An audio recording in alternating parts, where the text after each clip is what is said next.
channel. Let me introduce myself. My name is Logan. This is Timeless Personal Growth and Development, and today we're talking about lighthouse parenting. So in my last video, I talked about helicopter parenting and how I almost have an entire, I'd say maybe generation, 2, 3 generations of kids now have grown up with helicopter parenting, where parents are always on top of their children, almost overbearing with their children, always interfering in every little thing and not allowing their children to just live their lives and make mistakes for themselves and learn for themselves and make their own decisions and make their own choices, and how crippling that is for an entire generation. And lighthouse parenting is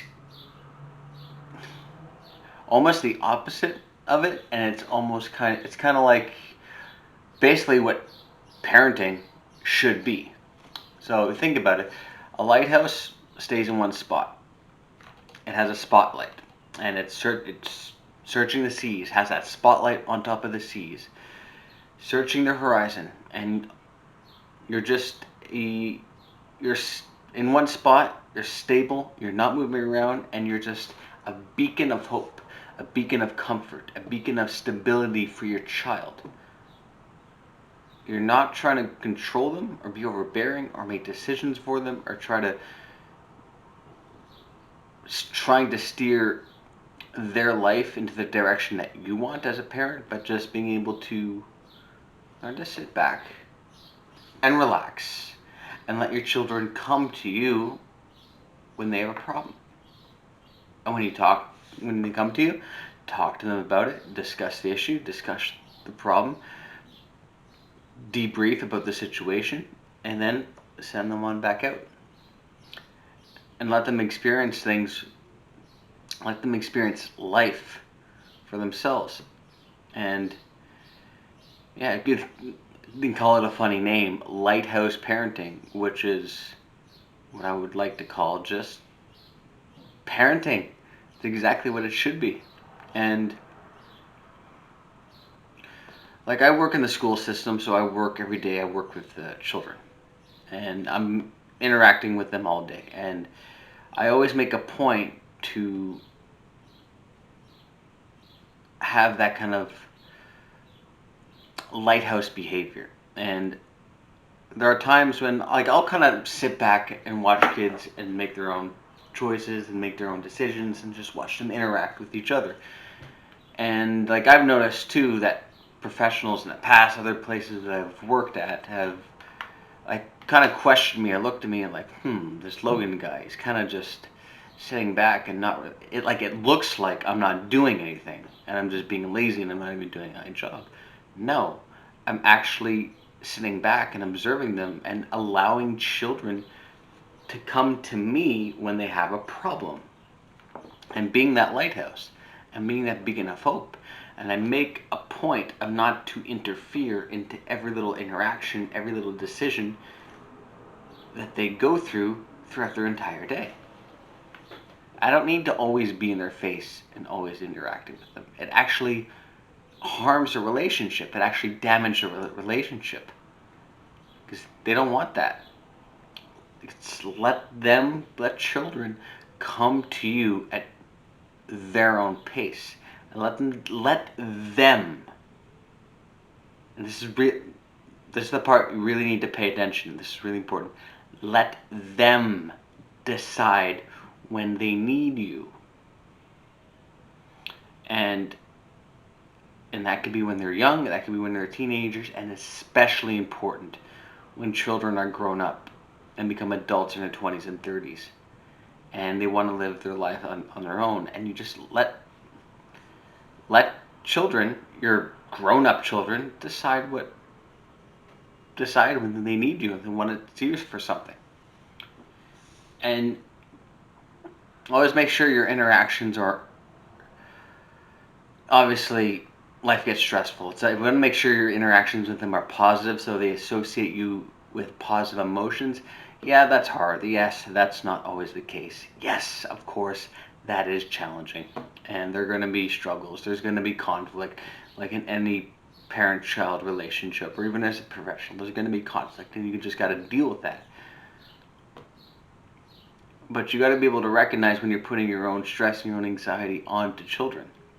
And when you kind of adopt the Lighthouse parenting style, or Lighthouse behavior style with children, they're actually going to appreciate you more, and they're actually going to respect you more, because you're giving them the time and the space they need to grow as individuals. They need that time and space to just experience life as a kid. And yeah, I think like now, like, kids can be very overly structured. Kids can be very overly protected all the time. They're very overly controlled over every little thing they do.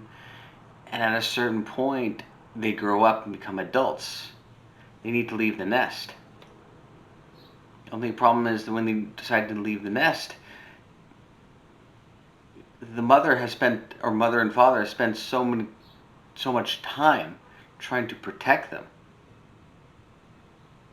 that they don't know how to fly. Essentially, they don't know how to be able to do things on their own. They never use their actual wings. It's like, okay, time to go fly. Well, you never taught me how to use my wings, so I don't know.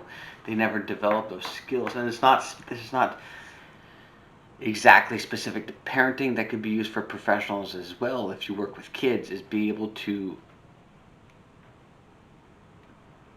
look from afar, being able to look at kids and observing them and watching them, and not always having to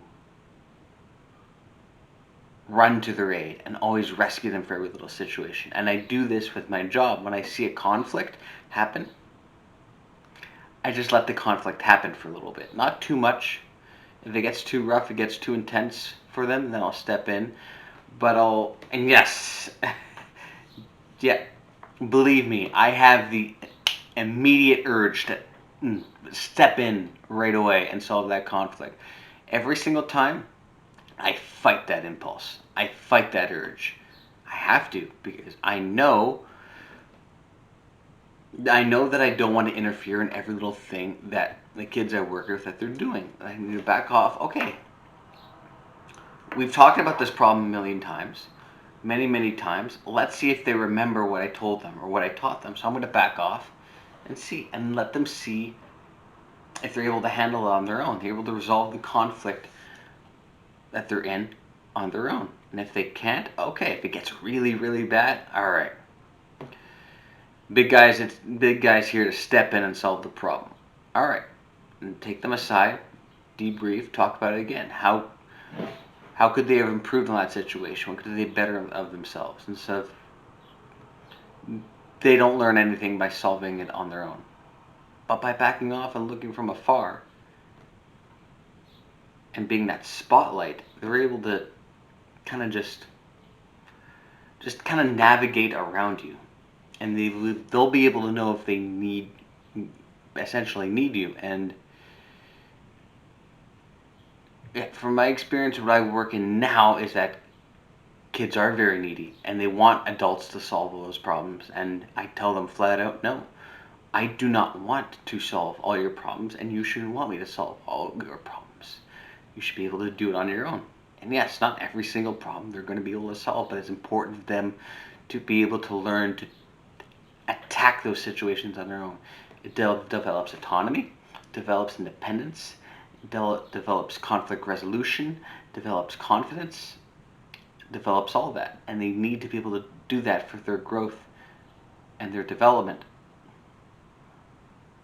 But as a parent and as a professional, and yes, this is the hard part, is being able to back off. Because I'm sure a million times harder for a parent than it is for a professional. Why?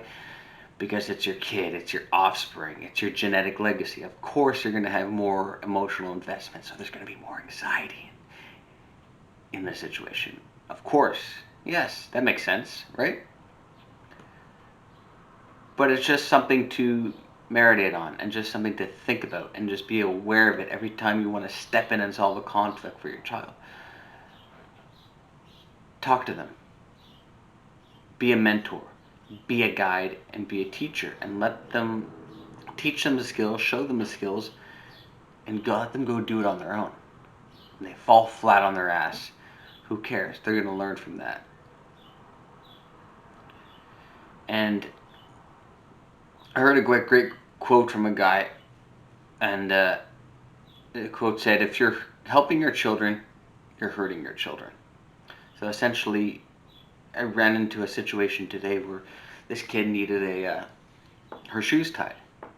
I'm just like, she was crying and she was upset, and it was lunch hour, so it was time to eat.